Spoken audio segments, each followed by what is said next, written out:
The TVWAN News is proudly brought to you by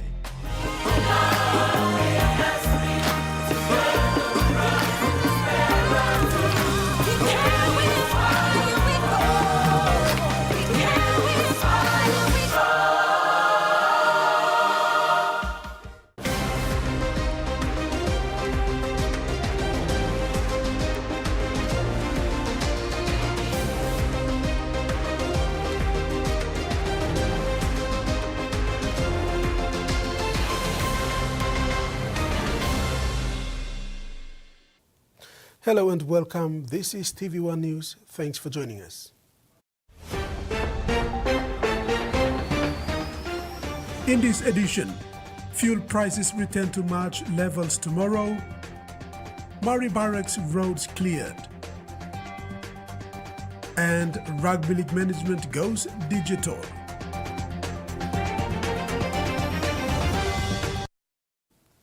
Fuel prices will return to the March levels starting tomorrow following the release of the first 100 million kina of the fuel relief package. The Independent Consumer and Competition Commission announced this today in Port Moresby. Speaking earlier today, CEO of ICCC, Roy Daggy, clarified that under the initial 100 million kina relief assistance, fuel importers will be able to purchase fuel at prevailing higher international prices and sell it domestically to retail service stations and contracted customers at March prices. This will see a change in fuel prices tonight from 12 midnight, reducing fuel prices back to the March levels. The consumers, suppliers and all the stakeholders in the refined petroleum markets that the government fuel relief assistance which will be reflected in the indicative retail price as of midnight tonight, and it takes effect by 12 a.m. tomorrow morning, which is 16th April. So this is great news for all our stakeholders and consumers, that the fuel price will change, be reset from what we had released from 8th of April back to the March price. The fuel relief package will cover the price difference. Under the new adjustment, petrol prices will drop from 6 kina 10 toya to 4 kina 39 toya per litre, diesel from 7 kina 69 toya to 4 kina 44 toya per litre, and kerosene from 7 kina 44 toya to 4 kina 9 toya per litre. The relief package will remain in effect for the next 6 months, with close monitoring by the ICCC and the national government to ensure compliance and benefit to the public. Mr. Daggy has urged business houses and PMV operators to stop overcharging fares, as the fuel relief will take effect tomorrow. In terms of monitoring and compliance, all our state agencies will form a task force with ICCC, with IRC, Customs, Treasury and EPNG, plus all other stakeholders. Will work around the clock as soon as the relief package is being utilized and being passed through to the pump price. We will make sure we follow that through the last line, making sure that that price is being translated. The 100 million kina was released by Treasury to the Bank of Papua New Guinea yesterday as the first payment of the fuel relief package. Michael Tamtipais, TV1 News. A closed camp order is in place for all PNGDF units and military establishments nationwide for a period of 1 month. This is a result of the standoff by the soldiers last night. Last night, a group of dissatisfied soldiers blocked off the runabout at the Murray Barracks area, demanding that members who had been subject to disciplinary action by the hierarchy for speaking out about alleged corruption in the recruitment process be reinstated. It is understood they have since communicated their demands to the commanding officer of Force Support Battalion. These demands include the removal of the current PNG Defence Force Council and a written statement dismissing charges against 4 members who have been court-martialed for releasing information of alleged nepotism in the recruitment process. Meantime, a closed camp order is in place for all PNGDF units and military establishments nationwide for a period of 1 month. A Commander's Directive Number 7 for 2026 was signed by the PNGDF Commander-in-Chief, Rear Admiral Philip Polewara, Polewara on Tuesday, April 14th. The directive, now in effect, is to ensure strict security, control of personnel, and stability during the ongoing recruitment issue. The directive gives the following orders to all PNGDF units and includes limited movement in and out of the barracks, strict restriction on entry of civilians not residing within the barracks, and no issuance of weapons or ammunition during the closed camp period. Ruth Rongola, TVWAN News. Upon learning of the protest by members of the PNG Defence Force last night, Prime Minister James Marape, who is also the Defence Minister, responded through a statement in the night, calling for calm and discipline, warning that discipline is the foundation of PNG Defence Force and actions that undermine order and stability will not be tolerated. Prime Minister James Marape warned members of the PNG Defence Force against acts of indiscipline, including unlawful gatherings, roadblocks, and any conduct that threatens public safety. So I call upon at the strongest that those who are out there, you will be numbered, you will be identified, and you might be disciplined, including dismissed. Don't engage in mutineers and seditious and ill-disciplined activities. I'm using strong words here, but such time deserves strong words. And, I will not hesitate to go to the bottom of this one. The Prime Minister outlined the government's vision to transform PNGDF and called for responsibility from soldiers. You, by nature, are supposed to be disciplined, and I will not tolerate ill-discipline. I'm trying to build a defense force and also police force to be disciplined, to work in country as well as work with Australian Defence Force and other defence force in the region. He stressed that the government is committed to strengthening the Defence Force through improved recruitment standards, leadership accountability and institutional integrity. The Prime Minister also confirmed that he has directed the Defence Force Commander to suspend ongoing internal investigative processes relating to recent recruitment concerns pending the independent review sanctioned by Cabinet. The independent investigation will be led by the Chief Secretary, supported by the State Solicitor and an external high-level team.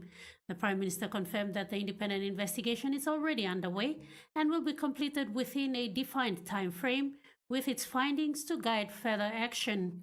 He said the decision to pause internal disciplinary processes is intended to uphold natural justice and protect all personnel while the independent review is conducted. The Prime Minister further noted that the country is currently managing multiple national challenges, including natural disasters and global economic pressures, and emphasized the need for stability within the force. In this time of so much uncertainty, when we're dealing with the fuel price rises, and we're dealing with a disaster in Millen Bay and other parts of our country where I'm due to visit tomorrow on Thursday, we cannot afford to have our PNG Defence Force being restless. And the issues that has happened, I think at this point in time, those who've been recruited have been stayed. We've asked them for freezing of the work in Goldie as we go through this review right now. He urged all members of the Defence Force to uphold their oath of service and contribute to maintaining peace and order across the country. Ruth Rongola, TV1 News.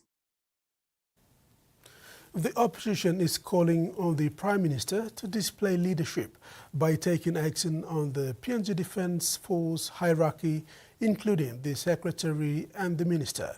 They are asking for the suspension of the PNG Defence Force Commander Rear Admiral Philip Polewara forthwith following the protest by soldiers last night. They're also demanding the removal of Dr. Billy Joseph as Minister for Defence. The opposition issued a strong call for the immediate suspension of Rear Admiral Polewara, commander of the Papua New Guinea Defence Force, following the protest by soldiers over the dismissal of 4 officers linked to the ongoing recruitment controversy. They urged the Prime Minister James Marape to demonstrate decisive leadership in addressing the unrest within the military and take responsibility for the situation. In addition to calling for the commander's suspension, the opposition is demanding the removal of Dr. Billy Joseph as Minister for Defense, as well. As it is now, Dr. Billy has stepped aside, which means he can be reinstated anytime when conditions are favorable. They argued that a change in leadership is necessary to restore confidence in the defense force and to ensure effective management of the recruitment process. The opposition also wants a caretaker commander be appointed to stabilize the situation and address the concerns of the soldiers. The political pressure from the opposition highlights the urgency of the matter and raises questions about the government's approach to handling the PNG Defence Force and its internal challenges. The opposition further called on the Prime Minister to sack the Secretary for Defence and the Deputy Chief of Defence Force. They said inaction by the Prime Minister will undermine the Defence Force and allow instability to permeate into the national general elections. Meantime, the opposition also demanded that the soldiers who blew the whistle must be protected, reinstated, and cleared pending the independent investigation into the matter. Freddie Mo, TVWAN News. Roadblocks along key access routes into Mari barracks were cleared by members of the Papua New Guinea Defence Force and police as of 2 p.m. this afternoon, following directives from the PNGDF headquarters. Defence personnel were instructed to stand down from the protest and return to their duty and allow formal investigations into their grievances to continue. After more than 15 hours of standoff by some members of the PNG Defence Force, they agreed to allow the investigation process to take its course and return to work. The soldiers took this action following the DF hierarchy's decision to discharge 4 members of the force for disclosing recruitment videos to the public. When the protest started last night, police in NCD and Central went into full operations, providing security and surveillance around the city to ensure opportunities do not take advantage of the situation. ACP for NCD and Central Benjamin Turi said that police, after receiving information about the roadblock, conducted motorist patrols to ensure everyone was safe while traveling at night. He stated that the police had to step in and block off the road leading into the barracks to prevent anything further from happening. As of 2 p.m. this afternoon, but after consultation with the PNGDF, the roads were cleared. Turi assured the public that police manpower had been boosted with other operational units assisting the command police to monitor the National Capital District and Central Provinces. He warned the general public not to spread false information to mislead or instill fear in the general public. He stated that the PNGDF officers are disciplined and have superiors who will address them accordingly to sort out what had led to the roadblock. He confirmed that police will continue to maintain presence throughout the city to ensure that no innocent people are affected. Tracy Pa, TV1 News. TV1 News continues after the break. Stay with us.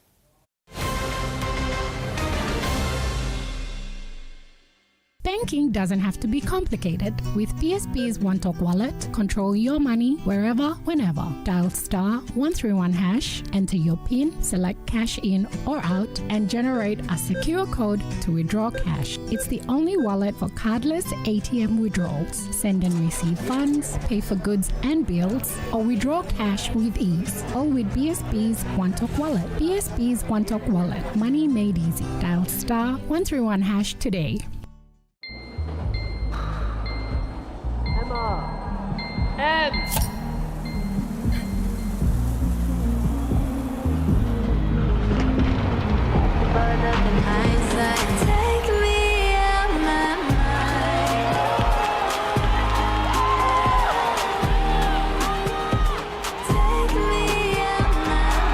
When you're all in, anything can happen. Grab a Coca-Cola and enjoy the moment.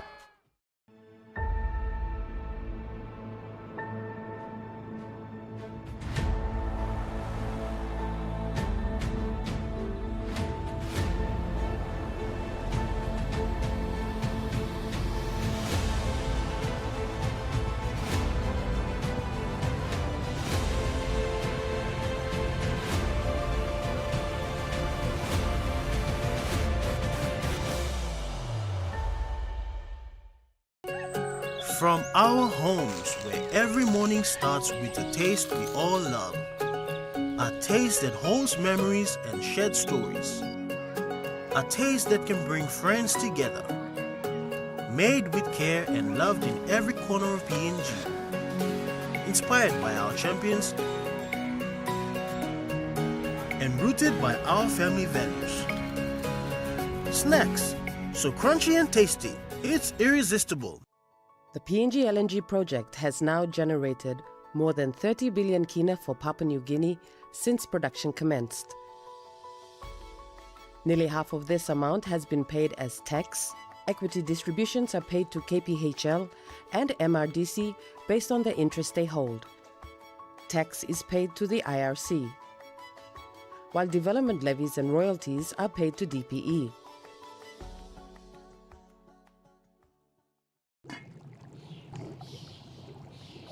Hiya, Mama. You wait then, but me add him special flavor. Put in more flavor, put in more taste. Magic kakaru, get up a big smile on face. Time for kim chicken, a great kumutu. Sip, sip, the moo, yes, magic on you. Maggi, PNG and Mia. Find PNG made. Every growing child needs the best care to help them grow physically, socially, intellectually, and emotionally. That's why I choose Tender Care. It keeps skin clean and fresh and is hypoallergenically tested for gentle and safe protection. So my child can be protected for all of life's adventures. Tender Care.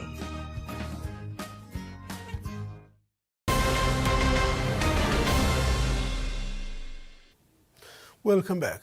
Prime Minister James Marape emphasized the country's foreign policy, stating that the country remains committed to maintaining positive relations with all nations. He said Papua New Guinea will always remain a friend to all and enemy to none. The Prime Minister made these remarks on Monday evening when attending the farewell reception of the Chinese medical ship in Port Moresby. In his remarks at the farewell reception for the Chinese medical ship in Port Moresby on Monday evening, he emphasized that Papua New Guinea will always be a friend to all and enemy to none. The Prime Minister further echoed the government's intention to navigate international relations with a balanced approach, ensuring cordial ties across the globe while prioritizing the nation's sovereignty and interest. He noted that PNG continues to engage constructively with global partners, including the United States and Australia, while appreciating China's respect for PNG's sovereign decisions. The Prime Minister also acknowledged China's remarkable economic transformation over the past 4 decades, noting its success in lifting hundreds of millions of people out of poverty and building a strong modern economy. He extended his appreciation to Chinese President Xi Jinping for his leadership and ongoing engagement with Papua New Guinea. Meanwhile, the Chinese medical ship leaves the shores of Port Moresby today. Tracy Pa, TV1 News. Papua New Guinea and Australia are working closely to coordinate the effective delivery of humanitarian assistance and support to communities affected by Tropical Cyclone Myla. Australia has provided an initial 3 million kina to support the response, with a particular focus on region most heavily impacted, including the autonomous region of Bougainville and islands in Milne Bay Province. Funding will also be delivered through the Australian Humanitarian Partnership Program, with non-government organizations supporting the work of local partners. As part of this support, a 2-person Australia Assist Rapid Response Team have been deployed to Papua New Guinea to support the National Disaster Centre's response, in addition to Australia's 2 Australia Assist deployees with the NCD. St. Paul's Urban Clinic at Gerahu Stage 6 in Port Moresby Northwest District is one of 13 Catholic Church health services facilities being supported by the Australian government to deliver improved sexual and reproductive health services. Approximately 30,000 residents of Gerehu and surrounding communities are benefiting from improved health services following the refurbishment of St. Paul's Urban Clinic in late 2025. St. Paul's Urban Clinic plays a critical role in preventing parent-to-child HIV transmission and supporting maternal health. In 2025, the facility tested over 800 for HIV with 37 confirmed positive cases, and 36 individuals initiated antiretroviral therapy (ART). Among those tested, 485 were pregnant women. The clinic's refurbishment included the reception area, consultation rooms, maternal and health units, emergency areas, and dedicated spaces for confidential HIV testing and counseling. These improvements have created a safer, more patient-friendly environment and are expected to enhance the delivery of HIV services while supporting more efficient confidential care. The refurbishment also saw the connection of the clinic to the main sewage system, significantly improving sanitation and environmental health standards at the facility. With the refurbishment complete, the clinic aims to further improve these outcomes in 2026 by strengthening testing and treatment services and improving the overall quality of care provided to the local population. The successful completion of the refurbishment reflects the strong collaboration and commitment of the Australian government and the Catholic Church Health Services and project partners in supporting accessible, high-quality health services in Port Moresby and across Papua New Guinea. Chiwanapile, TVWAN News. Members of the Universal Church in Papua New Guinea have donated more than 3,000 kina in food supplies to families affected by Cyclone Myla in Bougainville. Following an appeal from the Arawa Urban Council, church members in Gordons, Port Moresby raised funds to purchase non-perishable food items for affected communities. These supplies were handed to the Arawa Town Council for distribution across impacted areas. The church also confirmed that more donations will be sent from its lay branch. The Universal Church has thanked its members nationwide and extended prayers and condolences to families affected by the disaster. More than 1,000 students have graduated from the University of Goroka during its 29th graduation ceremony yesterday.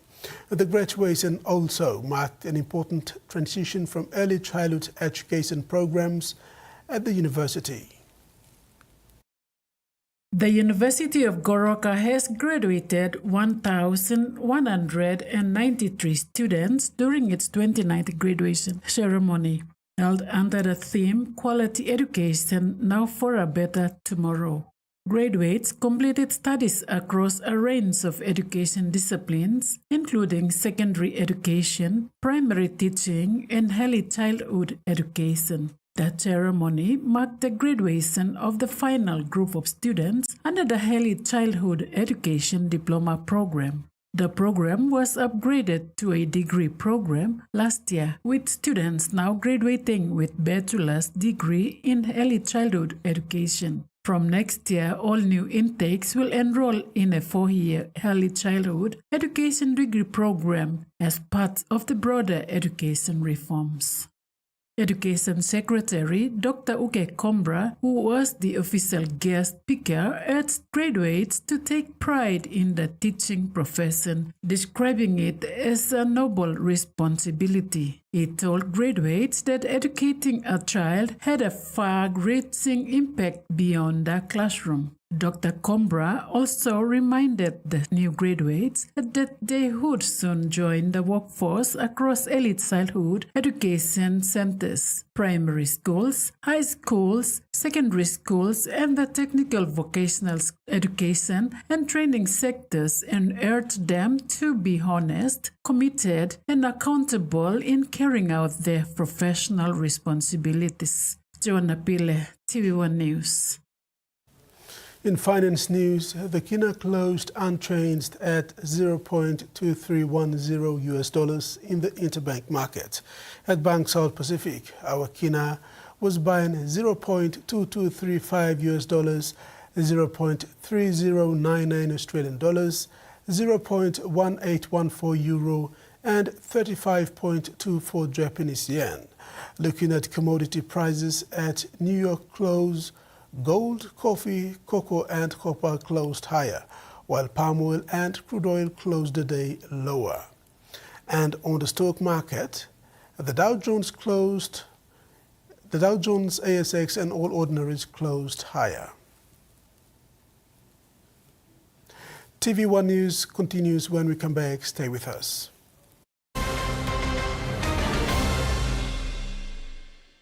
For too long, banking has felt out of reach for many. But now, BSP's One-Took Wallet is here to change that. Send and receive money, pay bills, and top up. It's your money, wherever, whenever. Because at BSP, we are committed to improving how our customers connect to our One-Talks, to our family, to the ones we love. BSP's One-Took Wallet. Money made easy. Dial *131# for everyone.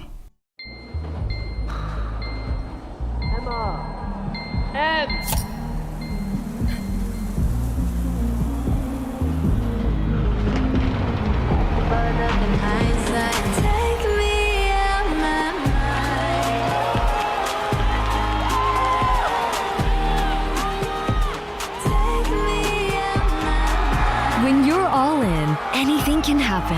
Grab a Coca-Cola and enjoy the moment.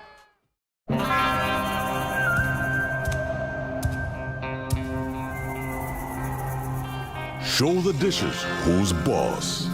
Fight mess with Axion, the tough grease stripper. 100% effective at doing the dirty work. The triple active power breaks down tough grease, and its antibacterial formula leaves dishes squeaky clean. Get tough on grease. Get Axion.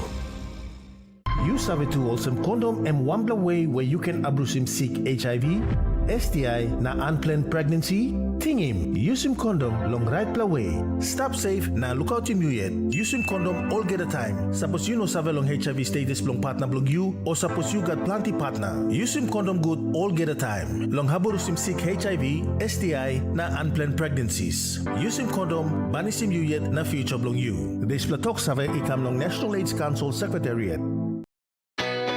A true champion is measured by their courage, their determination, and their passion to never give up and to always keep trying.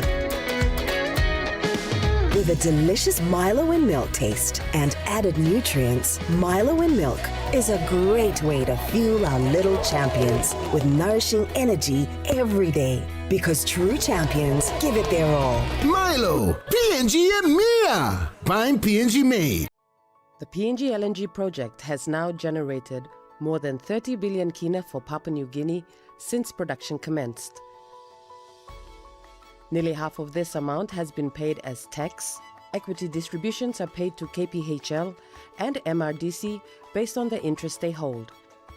Tax is paid to the IRC, while development levies and royalties are paid to DPE.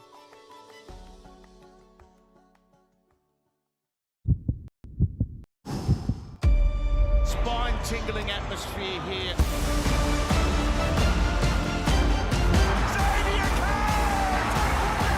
One of the greatest origin matches we've ever seen. We have a whole new season. Can you believe it? You're good to go. Hold it, hold it, hold it, hold it. Hot Rod Garage. tonight 9:30 on Turbo.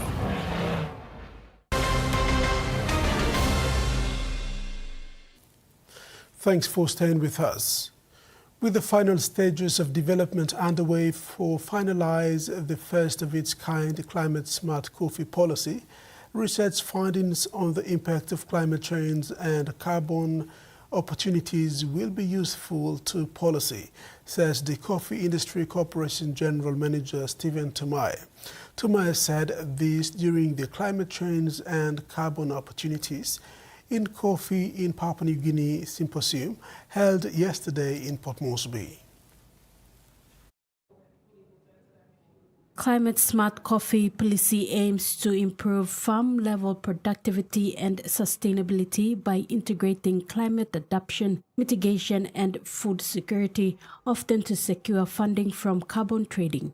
It focuses on adopting resilient farming practices such as improved shade management, drought resilience varieties, and agroforestry to combat climate-driven pest and production risk. This policy is currently at its final development stage and is expected to be launched soon. As the policy is under its final development stage, research findings on the impact of climate change and carbon opportunities will be useful in finalizing the policy. It's coincidental with the NCA development climate smart coffee policy. So findings from this symposium can also be subsumed into the climate smart coffee policy that is in its final stages of development now. Coffee Industry Production General Manager Stephen Tomai said the policy will provide guidance on how climate change is managed in this country through partnerships with research institutions, government agencies and stakeholders in the coffee industry. Forge partnerships with different international as well as local institutions, research institutions, government agencies and other stakeholders in the coffee industry so that we all work together to address issues.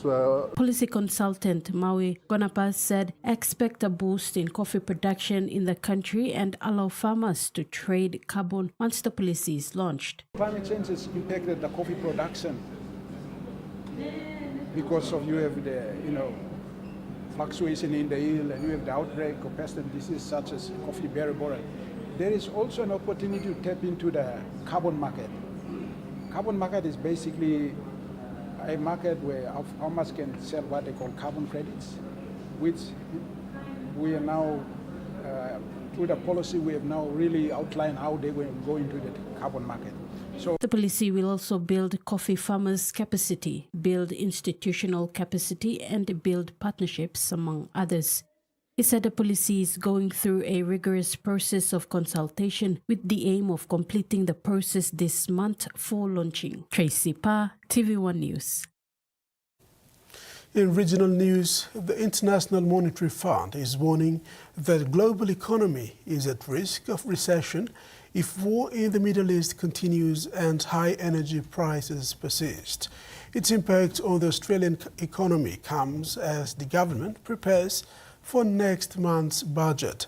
Westpac Chief Economist Lucy Ellis says we are already seeing consumers reduce their demand for fuel. And in many ways, I think the interesting thing coming out from it was the fact that they published different scenarios that reflects the uncertainty that we're experiencing in the world at the moment, and that key uncertainty of, at what point does the Strait of Hormuz reopen fully, and how quickly does energy supply recover. They have some quite extreme scenarios in terms of prices staying high for a really long time. The numbers that we're looking at in our own forecasts are more, an 8-week closure of the Strait of Hormuz and then a slow reopening from there. And so I think thinking through how those different scenarios might play out is exactly, what the IMF can help governments with, thinking those scenarios through at this stage. Mm-hmm. And so this is now a higher inflation, lower growth scenario, and that's true for their Australian forecasts. Some particular issues for Australia are that while it's a negative income shock for most consumers as they're contending with higher prices, for the economy as a whole, we do get that extra tax revenue from energy exports, and we can do those gas for oil deals that the government's already doing. So it's a somewhat more nuanced picture for Australia, but for the consumer, it is a very big hit. But the reason the IMF is concerned is because in the end, if you've had a reduction in supply, you need to meet that with lower demand, and economics will tell you that the way that you induce lower demand is by having that high price and inducing people to economise on it. We see this in our own banking data here at Westpac, where we see more people are using public transport. People initially topped up their petrol tanks more frequently and then pulled back on that. So people are making decisions day to day that reduce their own demand for fuel, and that's what higher prices do. It gives me no pleasure to forecast 3 more rate hikes, and Australia already started this period with inflation above the Reserve Bank's target.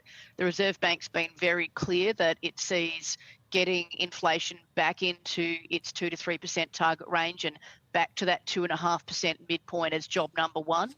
And the communication that they have been putting out over the last weeks and months has been they see that the Australian economy actually does need to slow, and that consumption and business investment do need to moderate in order to make room for what is a constrained supply.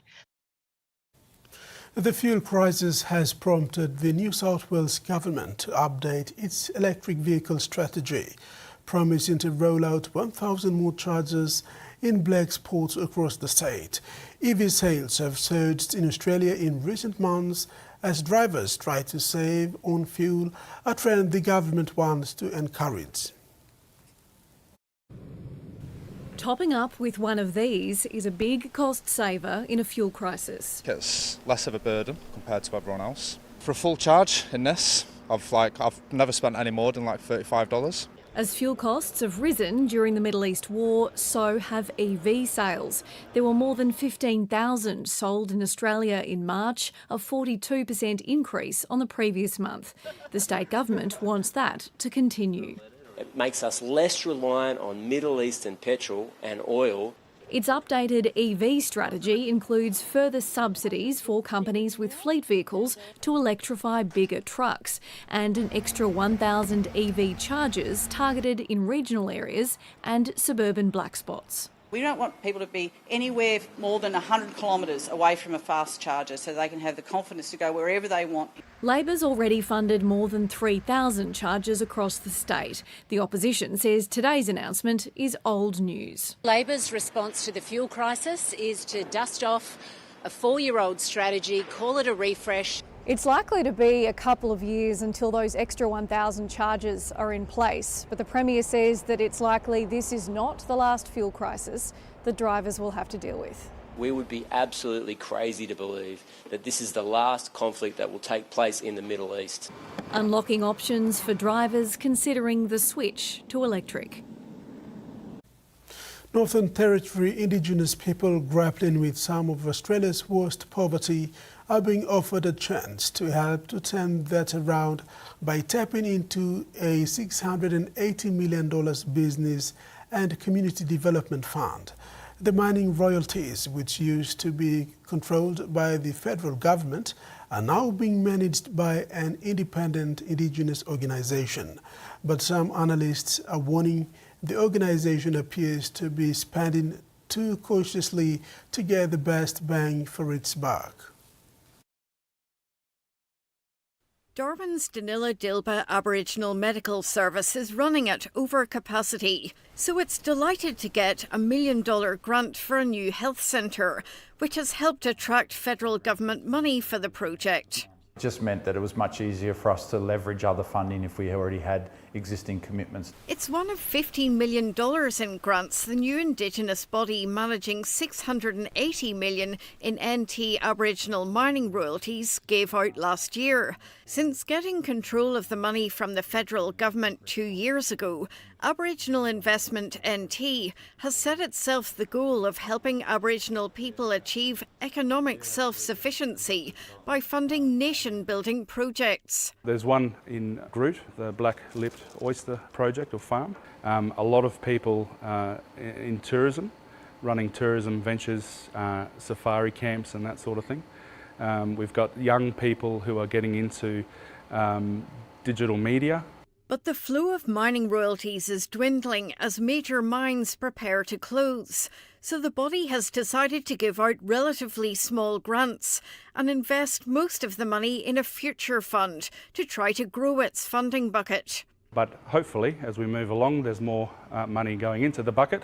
It's a strategy some analysts think is too cautious to help close the gap. The passive investment approach and just spending 15 or 20 million a year is not going to change anything. He's calling on the body to imitate other successful NT Aboriginal businesses like Centre Corp, which owns shopping centres, housing and car dealers, by making large investments in Aboriginal businesses to grow its bucket. A proactive investment strategy that delivers benefits across the board for the vast bulk of people in Aboriginal people in the NT. While Aboriginal Investment NT is determined to put $500 million of the money into its future fund, it hasn't ruled out investing in bigger projects through its grants programme. We can consider different grants of different sizes, absolutely. It's hoping it can also help link Indigenous projects up with other potential funders. News ends on that note. Join us on the other side with your news in sports.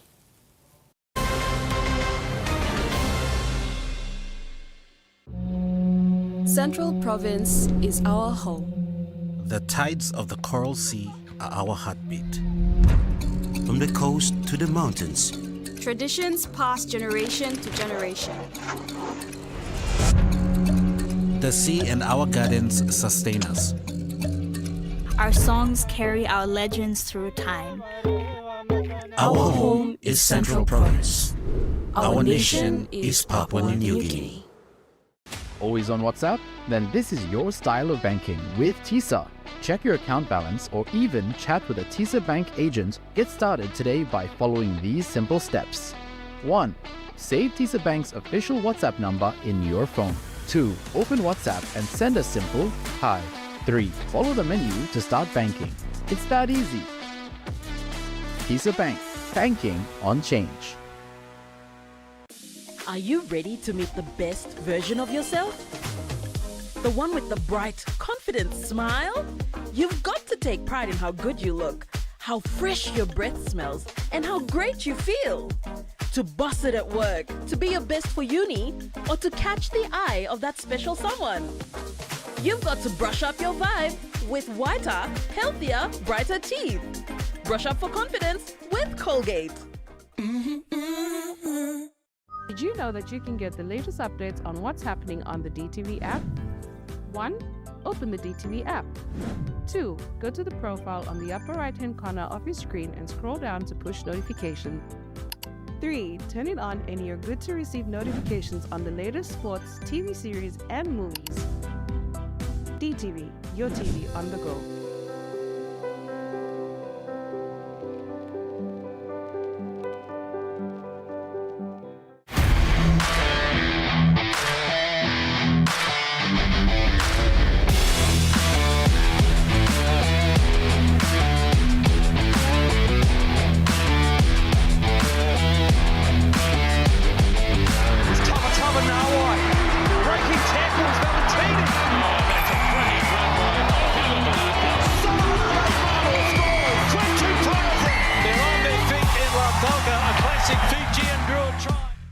I now present to you Mr. and Mrs. Jordan Manansala. Congratulations, newlyweds! Thank you. Jordan. You're leaving? I'm never gonna neglect your daughter. They're just friends, huh? Jordan, what's this? I really don't understand what you're doing this. I want them to enjoy the short time they have together as a couple. My Husband's Wife, tonight at 8 on TVWAN Plus. From the boat of Taupa, and yes, nice kiss there.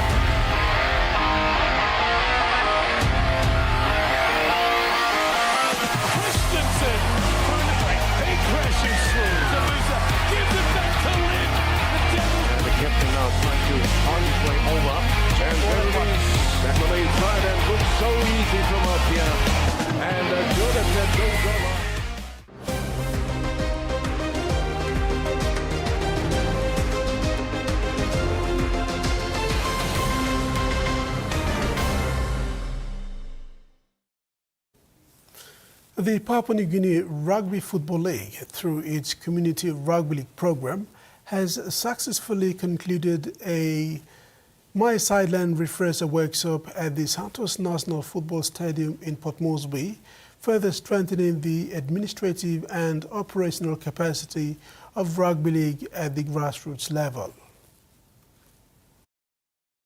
The workshop brought together PNG RFL CRL game development team and representatives from affiliated leagues, focusing on enhancing their understanding and practical use of the My Sideline platform. My Sideline is an online sports management platform used mainly in rugby league, especially in Australia and the Pacific, to manage competitions, players, and the registrations.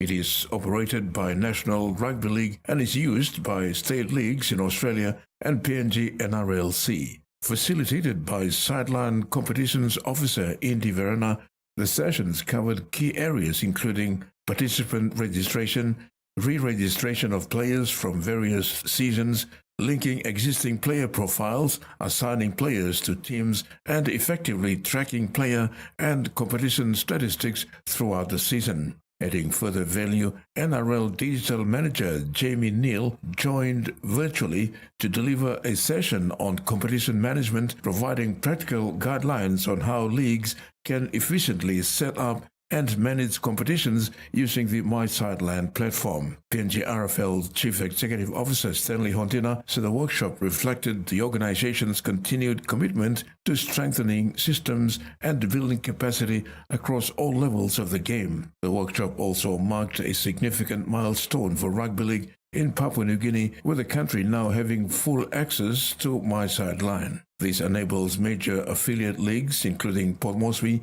Lae, Rabaul, Mount Hagen and Goroka rugby leagues to independently manage registrations, competitions and game day operations. Junior leagues will continue to work closely with CRL participation officers, while 8 associate leagues and academies have also been granted administrative access to the platform. With PNG RFL recording over 5,400 registered participants in 2025, the organization is aiming to significantly increase participation in 2026 through improved systems, stronger governance, and ongoing support for leagues nationwide. Terry Longwood, TVWAN Sports. Papua New Guinea junior tennis team is continuing to impress at the 2026 Pacific Oceania Junior Championship 2026, currently underway in Fiji. The championship, which started on April 10th, is now into final playoffs. The event ends on Saturday, 18th April 2026. The Pacific Oceania Junior Championship in Fiji has seen players from across the Pacific competing in the Under-12, Under-14 and Under-16 divisions. The PNG junior tennis team, with its 10 players, have shown steady improvement throughout the championship. Oceania junior tennis top seed Koleta Hakena booked a spot in the finals to defend her championship title in the Under-16 division. She is expected to win the 5th consecutive title at the POJC. She is joined by other PNG juniors in the finals. PNG's junior squad includes emerging talents from Port Moresby and Lae. The overwhelming performance in the championship is a reflection of months of preparation leading into the regional event. The inclusion of new players has added depth to the team. PNG juniors remains competitive across both boys and girls divisions in the POJC 2026.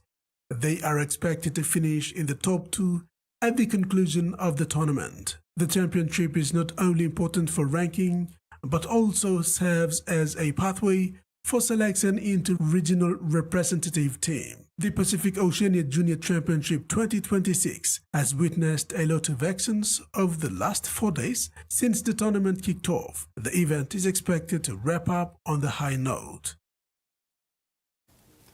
The hosts and organizers of the recently concluded 2026 ICC Under-19 Women's East Asia Pacific T20 qualifier in Port Moresby have been highly praised and commended for hosting a successful tournament that saw Samoa clinching the region's place at the 2027 ICC Under-19 Women's T20 World Cup in Bangladesh and Nepal.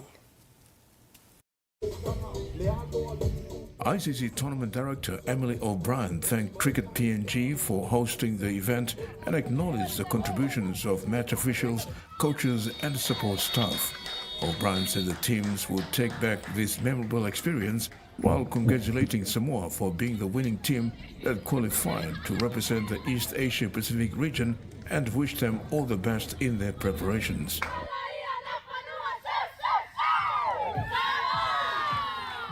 O'Brien also extended gratitude to the Australian government for their support through the Pacific Oz Sports program.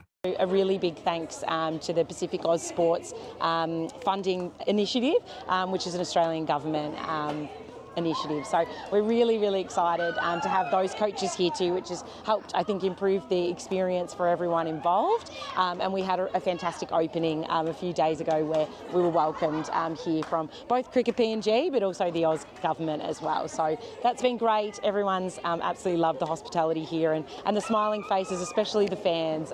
It's been really well attended and we've been really excited by that as well. And everyone's got to see a great show out there, so it's been fantastic. She extended best wishes to all participating teams, including Vanuatu, Fiji and Indonesia, for making the tournament a great success. She said they will depart with valuable experience and development gains from the qualifier hosted in PNG. Terry Longwood, TVWAN Sports.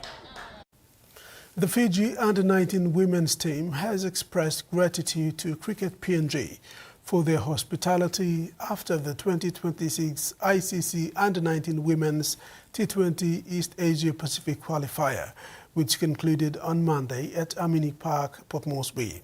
Fiji finished third with 2 wins and 2 losses, securing 4 points. They scored 105 runs and conceded 321.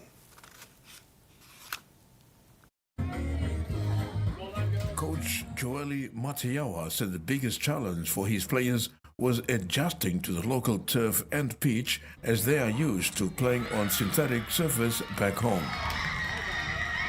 But that's the challenge that we're facing, is about the pitch, because we don't play with turf in Fiji, we use synthetic. It takes time for us to adjust us to the turf, to the pitch. But other than match today, everyone have adopted and have followed the instruction given how to play in a turf rather apart from synthetic. Despite commending his side for rising to the conditions, the coach acknowledged they fell short against Samoa on the final day of the tournament. Metiawa said the team's aim coming to PNG was to win the qualifier and progress to the next World Tournament. Our plan of coming here is to win this competition so that we can go ahead to other nations to take these girls along with us. Following the tournament, the squad will return to Fiji to continue their secondary school junior development program for both boys and girls and to take part in other school competition after the first term holidays. Metiawa noted that cricket remains a minority sport in rugby-dominated Fiji, so their focus is on promoting the game at both primary and secondary school levels. Cricket in Fiji is a minor game, not like rugby. Rugby is popular in Fiji, 7s and 15s. Cricket is just a minor game, so most not much players, people plays, but we are introducing the games to the schools, primary schools, secondary schools. That is where we get all these players. All these players are all from secondary schools. They're all school students. The age of 18 to 15 is the youngest one. That's where our development is working in Fiji. We are working on the grassroots level and from primary school and secondary school. He added that the current Under-19 women's team graduated from those school development programs, undermining the importance of continued investment in grassroots cricket. Terry Longwood, TV1 Sports. Now the weather forecast.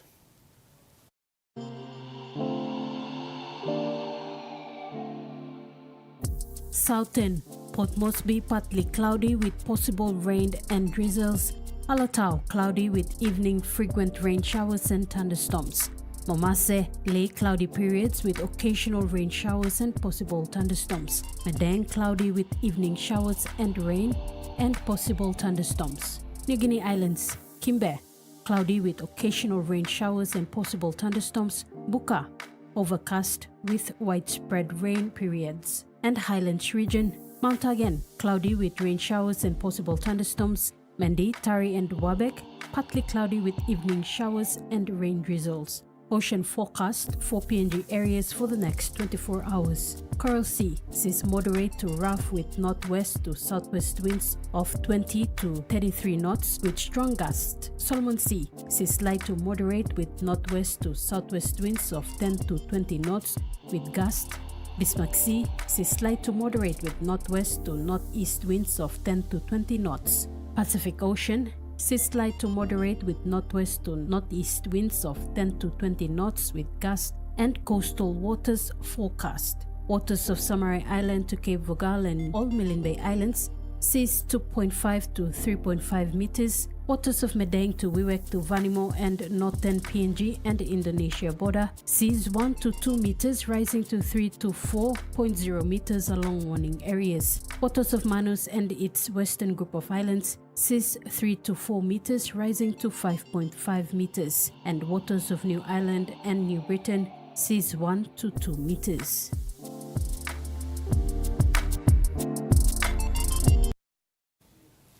And that ends the news tonight. Thanks for your company. Good night.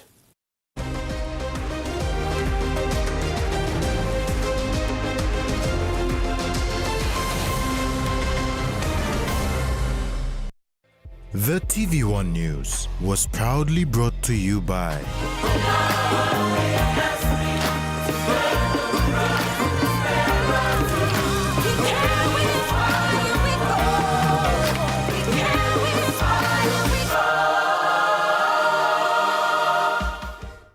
Ready for the world, so is your TISA Visa card. Visa keeps you moving wherever you go, Papua New Guinea or abroad. Seamlessly pay for travel, dining, online shopping. Easily access your funds and instantly track your expenses. Every tap comes with security, trust, and peace of mind. Unlock the world of possibilities. And it all starts with the new TISA Visa card. The trick play, it's bobbled, it's picked up right, and it's another one. Great try. To Tabuai Fido, the hammer. It still should work out. Supermanure in the corner. Oh, Tracy left it behind.